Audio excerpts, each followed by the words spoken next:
Pernah nggak kamu merasa dikuasai oleh keinginan yang nggak ada habisnya?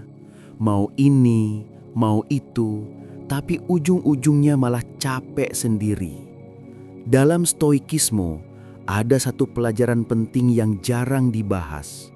Bagaimana mengendalikan nafsu agar kita nggak jadi budak dari keinginan sendiri. Karena menurut para filsuf stoik, yang bikin kita menderita bukan kenyataan, tapi harapan yang berlebihan dan dorongan yang gak terkontrol. Sebelum lanjut ke pembahasan inti, jangan lupa tekan tombol like, subscribe, dan nyalakan lonceng notifikasinya, supaya kamu gak ketinggalan video-video bermanfaat lainnya. Sekarang, mari kita bahas satu persatu. Poin 1. Sadari bahwa nafsu berasal dari persepsi, bukan kebutuhan. Dalam pandangan stoik, keinginan berlebih atau nafsu sering muncul karena kita salah menilai sesuatu. Kita menganggap hal-hal eksternal seperti harta, status, atau kenikmatan sebagai hal yang harus dimiliki, padahal sebenarnya tidak. Epictetus pernah bilang, bukan hal-hal itu sendiri yang mengganggu kita, tetapi cara kita memandangnya.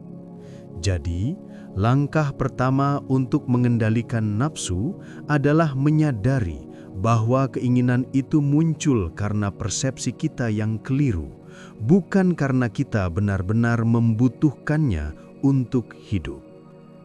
Begitu kamu bisa menggeser persepsi itu, dorongan untuk mengejar sesuatu secara berlebihan akan mulai melemah. Poin 2. Latih diri membedakan antara kebutuhan dan keinginan. Para filsuf stoik menekankan pentingnya hidup sederhana.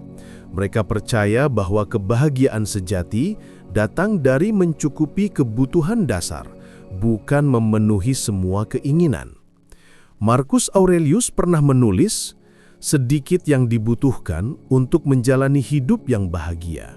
Ini berarti kamu harus melatih diri untuk membedakan apa yang benar-benar kamu butuhkan untuk hidup, seperti makanan, tempat tinggal, dan kesehatan, dari hal-hal yang hanya kamu inginkan karena dorongan sesaat atau pengaruh luar. Dengan menyadari batas itu, kamu jadi lebih mampu menahan diri dari dorongan nafsu yang tidak perlu. Ini bukan tentang menyiksa diri, tapi membebaskan diri dari ketergantungan yang bikin hidup tidak tenang. Poin 3. Sadari bahwa nafsu sering berasal dari pikiran yang tak terkendali. Dalam pandangan stoik, yang membuat kita menderita bukanlah kejadian di luar diri kita, tapi cara kita menafsirkan kejadian itu.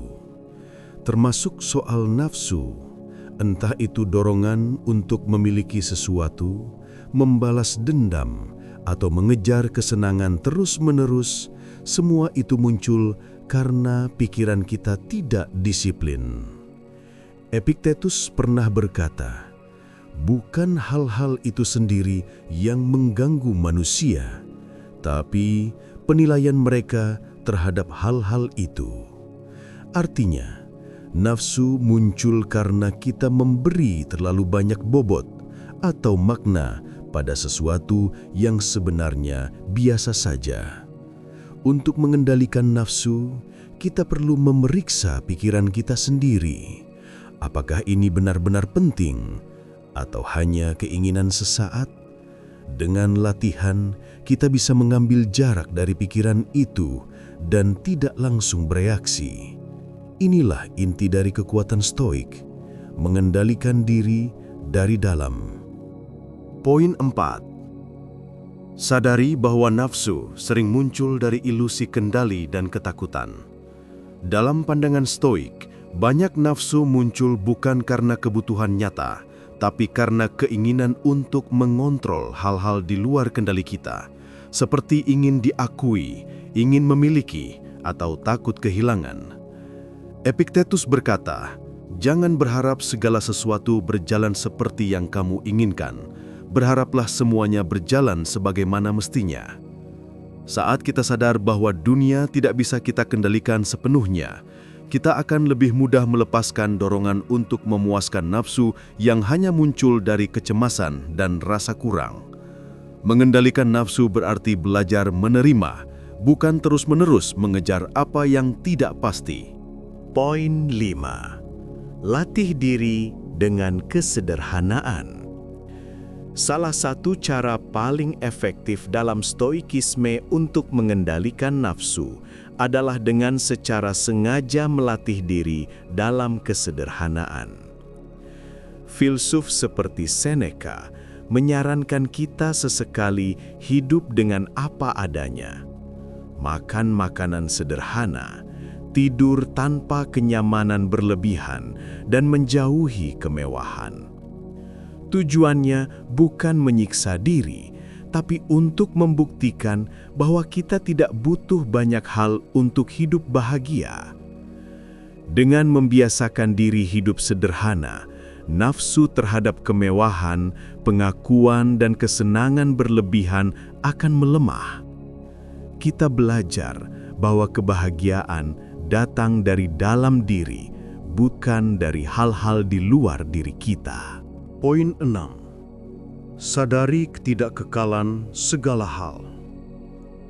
Dalam stoikisme, kesadaran bahwa segala sesuatu bersifat sementara atau fana adalah kunci untuk mengendalikan nafsu.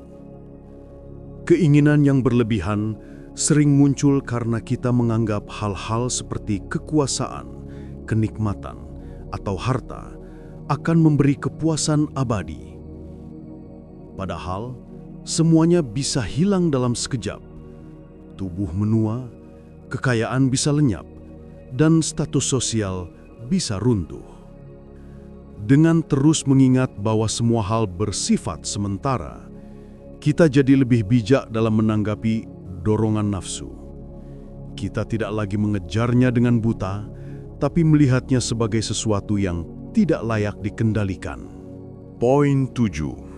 Fokus pada kehidupan yang bermakna, bukan yang menyenangkan.